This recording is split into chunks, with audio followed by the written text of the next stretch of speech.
Hello everybody, welcome to Shyam's Story Time. My name is Shyamala and I'm a passionate storyteller. Today we will listen to the next episode in Vikramaditya series. Bhojaraja went back to his chambers, right? The next morning he came quickly to climb the stairs that led to the throne of Vikramaditya. The moment he set his foot on the 28th step, the puppet there stopped Bhojaraja and told him, "My name is Mohanavalli. Do you know what sort of a person Vikramaditya was?" It asked. Bhojaraja said, "Please, I'm dying to hear the stories of Vikramaditya. Tell me," he said. Mohanavalli, the puppet, went on. Today's story is called The God of Death. One day, Vikramaditya hosted a great banquet. He called all the gods and goddesses. Everybody else that was around, all the great kings, everyone was invited. The sun god, the moon god, the god of seas, the god of mountains, all of them were invited.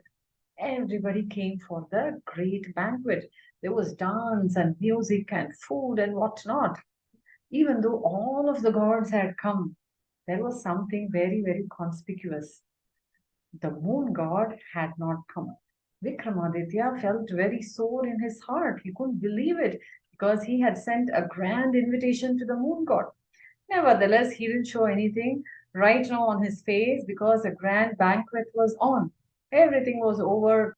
The feast was done. He gave return gifts to everybody that had come, and all of them left. Now, Vikramaditya wanted to sort it out with the moon god. He called his flying horse Pakshiraj and he saddled and sat on it. This was a magical horse that could fly. It could make interplanetary, stellar, and lunar voyages. Now, Vikramaditya commanded Pakshiraj to fly all the way to the moon. He went there and asked the moon god, "Why did you come for the feast? Did I annoy you in any manner?" The moon god said to Vikramaditya, "Of course, Vikramaditya, don't ever utter such a word. I am not at all annoyed with you. In fact, I stayed here because I wanted to show the light. I wanted to make this banquet look awesome because of the light. If I had descended to earth, the whole of the universe would have been in dark the entire night, and your banquet could have also been dark. That's why I did not come. Please understand, no hard feelings." The moon god clarified to Vikramaditya.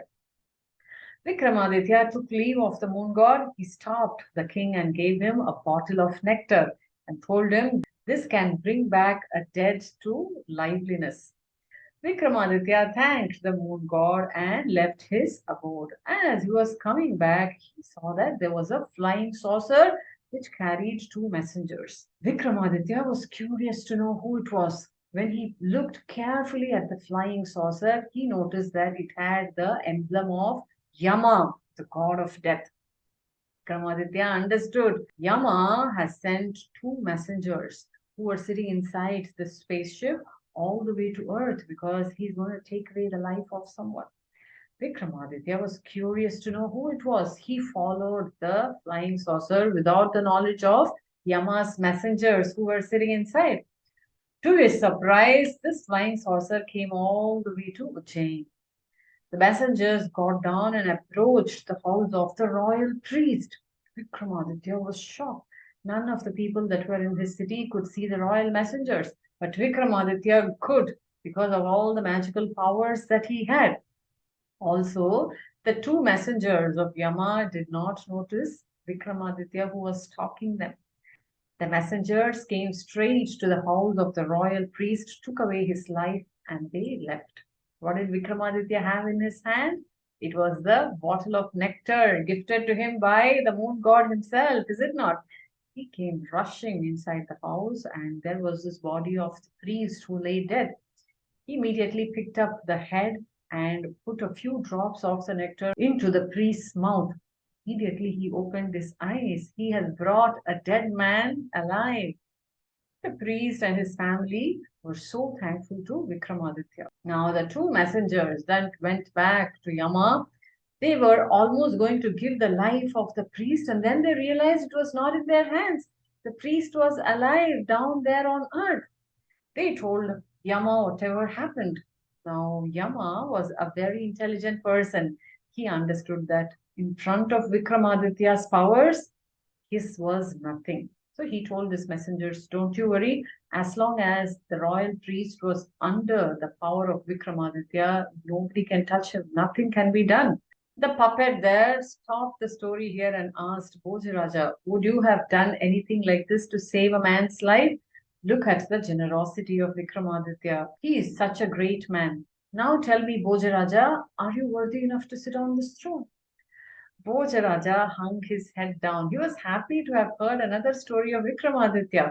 Nevertheless, he was sad that he could not climb on to the throne. He was waiting for that day where he could sit on the throne. Bhojaraja just lifted his head up and saw there were 4 more steps, which means 4 more puppets, which further means he's going to hear 4 more stories. And after that, he would be able to sit on the throne of Vikramaditya. He was growing very restless. Are you? If you are, wait for the next episode. Bhojaraja that day went back to his chambers. Did he come the next day? Did he hear these 4 more stories? You have to wait for that. My name is Shyamala and I'm a passionate storyteller. I will meet you in the next episode. Bye bye.